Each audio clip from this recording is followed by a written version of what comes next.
मैं आपका खैर मकदम। हम इस वक्त लीगल मेट्रोलॉजी डिपार्टमेंट में मौजूद है और जो एनफोर्समेंट विंग के हेड कश्मीर मुजफ्फर वानी साहब हमारे साथ मौजूद है और इनसे जानेंगे जो कल उन्होंने एकदम 30 से ज़्यादा जो पेट्रोल पंप्स को सील किया है, वजूहात क्या है। सर, हमारे चैनल में आपका खैर मकदम। जी, आपका भी बहुत-बहुत शुक्रिया। आपने हमें मौका दिया है अपने हमारी जो डिपार्टमेंट की बात है वो लोगों तक पहुँचाने के लिए। आपका इसके लिए बहुत शुक्रिया हम अदा करते हैं। सबसे पहले तो बात ये है, वजूहात इसमें ये है कि हम जो एजेंसी है, जो हमारा डिपार्टमेंट है, इसका बेसिक मैंडेट है कि वो कंज़्यूमर का इंटरेस्ट हमें प्रोटेक्ट करना है। कंज़्यूमर जो है, जो कंज़्यूमर का पैसा है, जिस पैसे से वो कुछ चीज़ें, गुड्स एंड सर्विसेज़ जिसकी वो परचेज़ करता है मार्केट से या किसी पेट्रोल पंप से, उसको बराबर वो मिलना चाहिए, जो उसका राइट है, जो उसका हक है।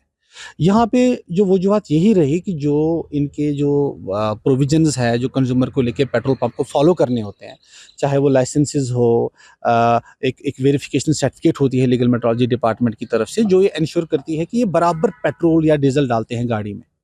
वो वेरिफिकेशन सर्टिफिकेट इनके पास थी ही नहीं, क्योंकि इनके पास वो डॉक्यूमेंटेशन है ही नहीं। इनफैक्ट अगर ये बोलते कि हमें वो सर्टिफिकेट दे दो, इनके पास वो सर्टिफिकेट्स भी नहीं थी जो इनको एलिजिबल करती है उस सर्टिफिकेट के लिए, वेरिफिकेशन सर्टिफिकेट के लिए। सो जिसको हम कहते हैं कि they are illegal, unlawful from the very beginning, without having any certificate, without if having any documentation, the quantity was not guaranteed to the customers। जो आप अपनी गाड़ी में जो तेल डालते थे, वो कितना क्या जाता था आपकी गाड़ी में, उस चीज़ की कोई गारंटी नहीं आती थी इन पेट्रोल पंप्स की वजह से। इस बारे में पेट्रोल पंप जो है, इन पेट्रोल पंप्स को लेके कंज्यूमर्स को कंटिन्यूसली हमें यहाँ पे कंप्लेंट 2-3 महीने से regular complaints were pouring in और ईमेल, जो हमारा ऑफिशियल ईमेल है, उस पे कंज्यूमर्स, टेलीफोनिकली कंज्यूमर्स जो है कंप्लेन कर रहे थे, सर हमें तेल बराबर नहीं मिलता है इन पेट्रोल पंप से। तो फिर हमें इसीलिए जो है, एक जो हमारे एचओडी है कंट्रोलर है डिपार्टमेंट के, उन्होंने एक टीम्स बना दिए, 7 टीम्स, 4 टीम्स बने 7 डिस्ट्रिक्ट्स में। जो हमने पहले प्रिलिमिनरी इन्वेस्टिगेशन कर दी, जो हमें पता चला कि 30 यहाँ पे ऐसे कुछ अनलॉफुल यूनिट्स है जो यहाँ पे ऑपरेट कर रहे हैं। फिर एक कलेक्टिव एफर्ट था डिपार्टमेंट का, जो हमने पूरे ऑल अक्रॉस द डिस्ट्रिक्ट के जो हमारे हेड्स हैं, उन्होंने एक कलेक्टिव एफर्ट लगा के यहाँ पे इंस्पेक्शन कर दी, और ये 30 जो अनलॉफुल यूनिट्स जो हमें मिले, तो उनको हमें under the legal metrology act seize करना पड़ा। खास तौर पर सर, यहाँ पर ये बात भी निकल रही है क्योंकि लोग जब पेट्रोल पंप जाते हैं और वहाँ पर तेल डलते, उनको कैसे पता चल जाएगा इन इस या 100 में, 200 में, 300 में उन्होंने पेट्रोल डाला है, उसको कैसे पता चल जाएगा इन्होंने मुझे पूरा पेट्रोल डाल दिया है जितने मैंने पैसे इनको दे दिए। देखो, कंज्यूमर को यही तो है कि कंज्यूमर को क्या क्या राइट्स मिले हैं, ये बड़ा इंपॉर्टेंट है जानने के लिए। तो आपके थ्रू मैं ये बोलना चाहूँगा कि कंज्यूमर को पहले ही ये राइट दिया गया है कि एक जो भी पेट्रोल पंप होगा यहाँ पे, जहाँ पे आप जाते हैं, उनके पास एक 5 लीटर का एक कोनिकल मेजर होता है, जो उनको कंपलसरी वहाँ पे रखना ही रखना होता है, और अगर वो नहीं रखेंगे तो उसके लिए उन पे केस हो जाएगा। तो 5 लीटर मेजर क्या होता है कि जैसे आप किसी पेट्रोल पंप पे जाते हो, आपको डाउट लगेगा कि नहीं, कुछ गाड़ी में कुछ ऐसा-वैसा हो रहा है, तेल कुछ ठीक से नहीं मिला मुझे क्वांटिटी का। आप उस पेट्रोल पंप मैनेजर या जो उसका मालिक है, उसको आप बोल सकते हैं कि मुझे वो मेजर इधर दे दो आप। मेजर की आप सील चेक करेंगे। सील मीन्स कि इसकी उस मेजर की भी सर्टिफिकेट होनी चाहिए, जो एनुअली री-वेरिफिकेशन जो हम एनुअली उनको इश्यू करते हैं। अगर उनके पास सर्टिफिकेट है, आपसे ये समझ लेना कि वो जो मेजर है जिससे आप चेक करोगे वो सही है। अगर वो सर्टिफिकेट वैलिड होगी, तो फिर आप उसमें 5 लीटर का या 10 लीटर का, जैसा भी जिस क्वांटिटी का वो उनके पास वो पैरामीटर होगा, जो मेजर होगा, तो उस पे वो जब आप तेल उसमें डालेंगे, तो आपको उधर ही पता चलेगा कि बराबर 5 लीटर का तेल दे रहा है ये नोजल की नहीं दे रहा है। अगर आपको ज़रा सा भी कम लगेगा, तो इन केस आप इमीडिएटली डिपार्टमेंट को जो है कॉन्टैक्ट कर सकते हैं। अच्छा, लोगों को ये अवेयर इसलिए ज़रूरी होना है क्योंकि नोज़ल जो है उसमें भी गड़बड़ हो सकता है, क्योंकि वो अगर उन्होंने तेल डाला है वो कम हो सकता है। तो फिर अगर नोज़ल नहीं है तो फिर उनको डिपार्टमेंट से या किसी और से रिव्यू करना है क्योंकि उनको तेल कम मिला है।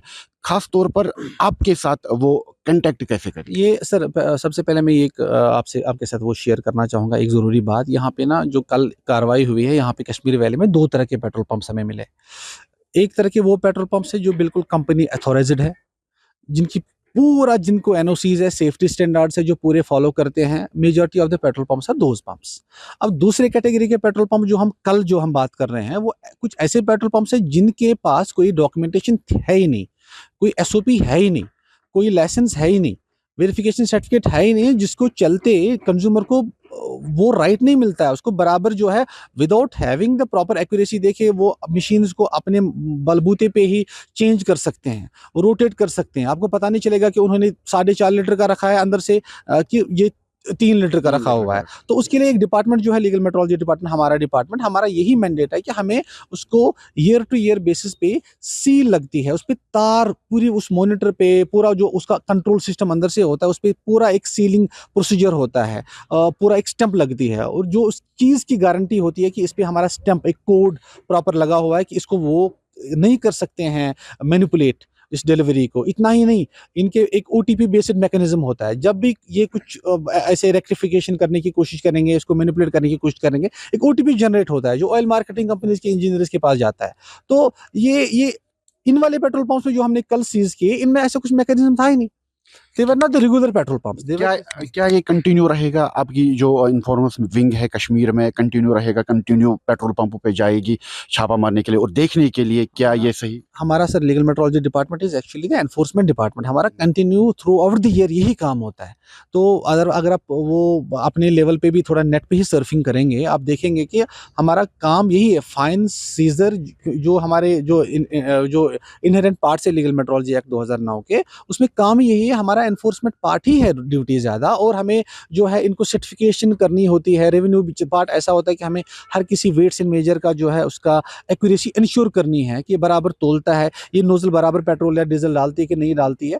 ये सब चीज़ हमारा हमारा ड्यूटी, हमारा मैंडेट ही ऐसा है। तो इसमें जो है कल थोड़ा बहुत इसलिए ये ज़्यादा आपके पास ये इन्फॉर्मेशन पहुंची क्योंकि इसमें एक कलेक्टिव एफर्ट था, और इसमें जो हायर अथॉरिटीज़, हमारे कंट्रोलर जो है जो मैडम जो अभी हेड ऑफ द डिपार्टमेंट है, तो उन्होंने इस पे थोड़ा ज़्यादा ये चीज़ ज़्यादा मुझे लगता है कि ज़्यादा इस पे फोकस किया, डायरेक्टली सुपरविजन किया इस चीज़ का। तो तब ये थोड़ा बहुत प्रेस रिलीज भी हमने फिर इशू कर दी इस हिसाब से। बाकी वो department is committed to serve the interest of consumers. लोग आपसे कांटेक्ट करें अगर किसी जगह शिकायत आए तो आपके किस तरीके से वो कांटेक्ट करें? जहाँ पे भी वो रहते होंगे, जिस तहसील में, जिस डिस्ट्रिक्ट में रहते होंगे, हर किसी डिस्ट्रिक्ट में हमारा ऑफिस है लीगल मेट्रोलॉजी डिपार्टमेंट। तो आजकल हर कोई इंसान मोबाइल फ़ोन चलाता है। मोबाइल फ़ोन पे सिंपली गूगल पे लीगल मेट्रोलॉजी डिपार्टमेंट जे&के लिखना है, वहाँ पे वेबसाइट हमारी है, तो वहाँ से कॉन्टैक्ट निकलेगा आपको एरिया इंस्पेक्टर का, एरिया असिस्टेंट कंट्रोलर का, चाहे वो अनंतनाग से हो, चाहे वो बारामूला या बडगाम से हो, वहाँ से आपको कॉन्टैक्ट मिलेगा सिंपली। हाँ, we are available just on a phone call. तो हम टोल फ्री नंबर भी हमारा है। तो just you have to be somehow informative कि हमारे पास जो प्रोविजंस आपके पास अवेलेबल है कंज्यूमर के पास, तो आप डिपार्टमेंट को रीच कीजिए। बट वो चीज़ जो हमारे मैंडेट में, जो हमारे दायरे में आती है, तो we are always there to serve the interest of consumers. Last पे लोगों के लिए आपकी तरफ से क्या मैसेज? सर मेरी लास्ट पे मैसेज यही रहेगी कि लोगों को थोड़ा, कंज्यूमर को सामने आना चाहिए। जैसे कल जो है एक कंप्लेन हमारे पास आई थी, एक इन्वर्टर एक का ख़राब हो गया था श्रीनगर में। वो इन्वर्टर क्या हो रहा था कि इन्वर्टर की जो है वो सर्विस उस हिसाब से उसको नहीं मिल रही थी जिस हिसाब से कॉन्ट्रैक्ट उसको दिया गया था। 2 साल की वारंटी वगैरह दी गई थी। तो वो सर्विस जो है उसको नहीं दे रहे थे, तो डेफिशिएंसी इन सर्विसेज जो है, फिर उन पे उन इन्वर्टर बनाने वाले जो है सर्विसेज जो है वो हमने उनसे कॉन्टैक्ट किया, तो उनकी कंप्लेंट जो है वो रिड्रेस हो गई। तो लोग जो है उनको अवेयर होना चाहिए कि उनके राइट्स क्या है, उनको डिपार्टमेंट के पास पहुँचना है। कंज्यूमर का राइट जो है उनको ये जानना है कि कंज्यूमर प्रोटेक्शन एक्ट 2019 में उनके राइट्स क्या है। तो यहाँ पे इतने सारे एस्टेब्लिशमेंट्स, फोरम्स अवेलेबल है कंज्यूमर के इंटरेस्ट के लिए। सो हम हो सकता है कि हर जगह नहीं पहुंचे, यहाँ से सुमोटो, तो वहाँ से जो है हमें भी थोड़ा बहुत मिलना चाहिए इनपुट कि कौन सी जगह क्या प्रॉब्लम है। कंज्यूमर को खड़ा होना है, उनको जो हमें पहुँचना है, अप्रोच करना है। तो we are already always there. हमारे फील्ड ऑफिसर जो डिस्ट्रिक्ट में है, दे आर ऑलरेडी, अभी भी कल जैसे आपने देखा, हम जो है 9:30-10 बजे तक कंज्यूमर का इंटरेस्ट ही सर्व कर रहे थे। सो इसके लिए जो है कंज्यूमर को अवेयर होना पड़ेगा, दैट्स वेरी इंपॉर्टेंट। तो अवेयरनेस जो है आपके थ्रू ही यही हो रहा है अभी। तो हम चाहते हैं कि इसको ज़्यादा से ज़्यादा जो है आप भी शेयर करें, तो लोगों के पास ये मैसेज जानी चाहिए। थैंक यू सर, आपने हमारा टाइम दे दिया, उसके लिए बहुत बहुत शुक्रिया। ये लोगों को अवेयर होना बहुत ज़रूरी है। जब तक लोग अवेयर नहीं हो जाएंगे, जब तक लोग सामने नहीं आ जाएंगे, तब तक कोई काम पूरा नहीं होगा। कल भी जब लोग सामने आए तब जाके इन्फोर्समेंट विंग जो है वो बाहर आई और उन्होंने छापा मारा और 30 से ज़्यादा पेट्रोल पंपों को सील किया है। आप देखते रहे दैनिक सवेरा। मुझे दे दीजिए इजाज़त मेरी टीम के साथ। खुदा हाफिज़।